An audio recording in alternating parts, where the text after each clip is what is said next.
Where on earth did you get this much cash? That was the question that shattered the air like glass the moment Karen, yes, her actual name, saw the stack of bills in James Miller's hand. But let's rewind. James had just walked into Global City Bank, calm and collected, wearing black jeans, a tee, and a jacket. He nodded politely as he stepped into the business account section and said, "Good afternoon, I'd like to make a deposit."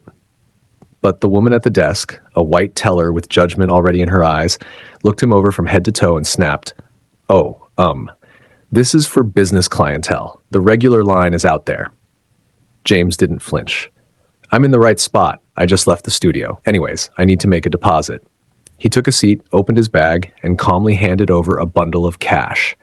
And that's when she hit him with the question, "Where on earth did you get this much cash?"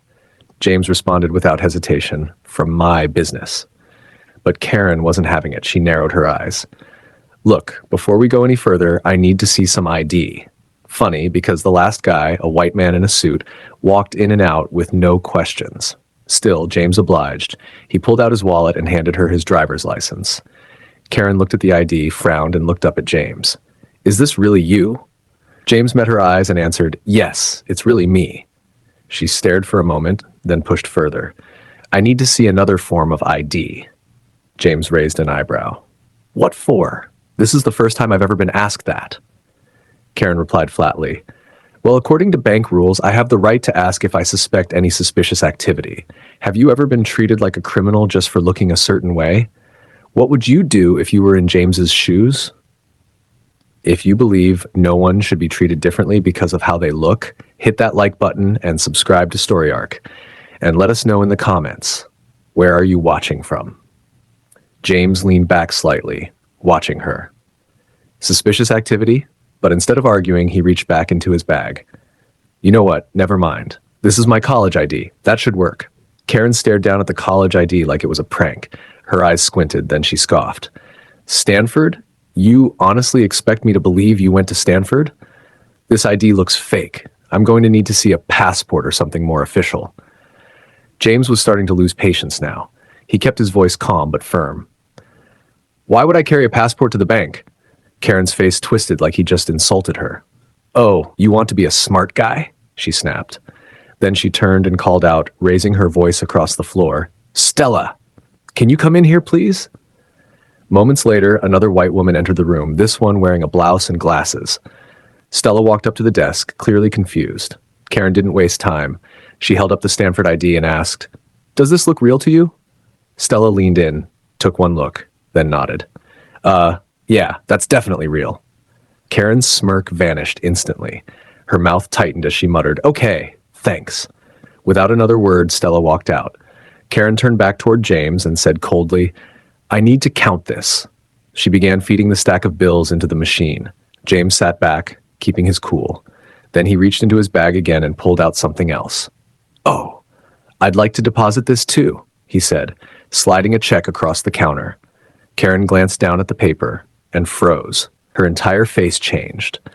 $20,000, she said, voice rising. "Seriously, what are you doing with this kind of money?" James looked her square in the eye. "It's not any of your business." She picked up the check and read the name printed across the top. That's when her jaw locked. "This is from J. Miller Capital," she muttered. "You actually expect me to believe you're employed there?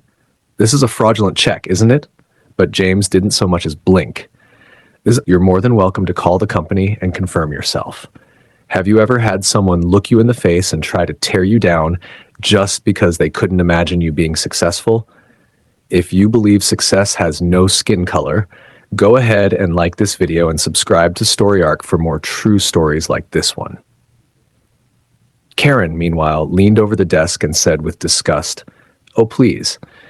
You probably don't even have a real job. Why don't I call security instead?" James finally stood up. His voice was calm but firm. "You know what? I'm done with this. Just hand over my cash and check so I can get out of here."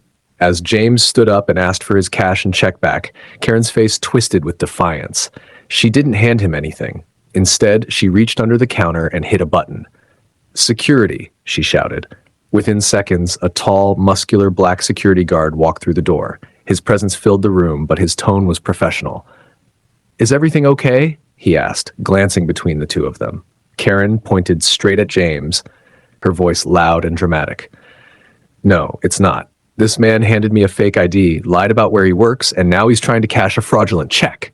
James didn't even flinch. More like she's profiling and making assumptions about me, when all I'm doing is trying to complete a basic transaction. Karen rolled her eyes hard and then raised her voice loud enough for nearby customers to hear.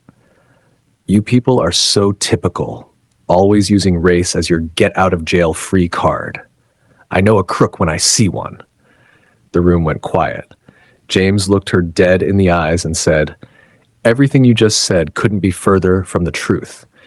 You claimed I didn't go to college, but not only did I attend one of the top universities in the country, I graduated at the top of my class. After that, I launched my own company, and over the years, it grew into one of the most successful financial institutions in the entire city. Then he added firmly, The point is, never judge a book by its cover, because I'm not just an employee at J. Miller Capital, I'm the CEO. Karen stared at him for a second, then burst out laughing, loud and mocking. You expect us to believe that? She turned toward the security guard. Get him out of here. You can tell he's a liar. But instead of moving, the security guard raised an eyebrow and looked at her. What if he's telling the truth? Maybe you should call the number on the check just to be sure. Karen hesitated, clearly not expecting that. But after a pause, she said, Okay, fine. She picked up the phone on her desk, dialed the number on the check, and said, Hello, this is Karen calling from Global City Bank. I have an individual here attempting to cash what appears to be a fraudulent check. Could you connect me to the owner, please? Thanks. Then, just seconds after Karen finished speaking, James's phone started ringing loudly. He slowly pulled it out, showed her the screen, and answered it. You see, he said calmly, you're calling me. Have you ever seen the moment when someone's entire world flips because of their own ignorance? The moment James answered his ringing phone and said, You see, you're calling me, Karen froze like a statue. Her hand slowly lowered from the desk. I don't understand, she muttered, eyes bouncing between the phone in her hand and the one in his. But she didn't get time to process it, because right then, the bank's branch manager walked in. A middle-aged white man in a blue suit stepped into the room, looked around, and said with a smile, Mr. Miller. James turned and greeted him calmly. Stephen, good to see you. Karen blinked rapidly. Her voice came out in a whisper. Sir, you know this guy? Stephen's smile vanished. He looked at her sharply and said, Yes, this is James Miller, owner of J. Miller Capital, our biggest client. Karen's jaw nearly hit the floor. This guy is our biggest client? Stephen didn't even look at her. Yes. Then, finally noticing the tense atmosphere, Stephen's eyes shifted to the security guard and back to James. Is everything all right here? James shook his head slowly. No, Stephen. Everything is not okay. You see, Karen here just stereotyped me because of the way I looked. Stephen turned to Karen, stunned. You what? Karen raised her hands weakly, already flustered. I mean, can you blame me? Just look at him. But that was all Stephen needed to hear. His expression hardened. You should know better than to ever judge a book by its cover. Then he turned back to James with sincerity in his voice. Mr. Miller, I am so sorry. I assure you this will never happen again, because Karen here is